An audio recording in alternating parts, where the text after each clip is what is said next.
அண்மை செய்தியை பார்த்துக் கொண்டிருக்கிறோம். நாமக்கல் அருகே குளத்துப்பாளையம் கிராமத்தில் தோட்டத்து வீட்டில் மூதாட்டி சாமியாத்தால் கொலை செய்யப்பட்ட விவகாரத்தில் தற்போது காவல்துறை விசாரணையில் மேலும் பல முக்கிய தகவல்கள் வெளியாகி இருக்கிறது. கூடுதல் விவரங்களோடு இணைகிறார் செய்தியாளர் ரவி. விவரங்களை பதிவு செய்யலாம். என்ன விவரம் வெளியாகி இருக்கு? சாமியாத்தாள் கொலை வழக்குல குறிப்பா காலையில 10 தனிப்படைகள் விசாரணை நடைபெற்றது.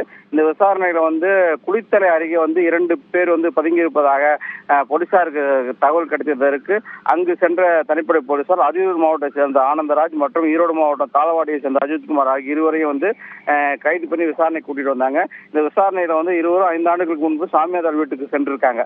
ஆனா சாமியாத்தாள் நடவடிக்கை இவங்க சரியா இல்லாதனால திரும்பி அனுப்பியிருக்காங்க. இதனை அடுத்து சாமியாத்தாள் மகள் வீட்டுக்கு ஒரு கொஞ்ச நாள் போய் வேலை செஞ்சிருக்காங்க. அந்த சூழ்நிலையில இப்ப இந்த சாமியாத்தா இவங்களுக்கு பணம் எல்லாம் தராதனால 2 பேரும் அங்கிருந்து வெளியேறாங்க. வெளியேறின பிறகு இவங்க 2 பேரும் சேர்ந்து ஒரு திட்டம் தீட்டுறாங்க. அதாவது சாமியாத்தா வீட்டு நகை பணம் இருக்கு தெரிஞ்சுக்கிட்டு இவங்களை கொள்ளையடிக்கலாம் அப்படிங்கிற திறமையில இருசக்கர வாகனத்துல ஜூபிட்டர் பைக்ல இவங்க என்ன பண்ணிருக்காங்க, சனிக்கிழமை இரவு டூவீலர்ல சென்று அங்கிருந்து சாமியாத்தால கத்தியால குத்தி இருக்காங்க. குத்தி அங்கிருந்து சென்றிருக்காங்க. உடனே சென்ற பிறகு ஆனந்தராஜ் அஜித்குமாரும் இது மாதிரி பண்ணிருக்கிறோம் அப்படின்னு சொல்லி முதல்கட்ட வாக்கு விசாரணையில தெரிவித்திருக்காங்க. பாலா, விவரங்களுக்கு நன்றி ரவிக்குமார்.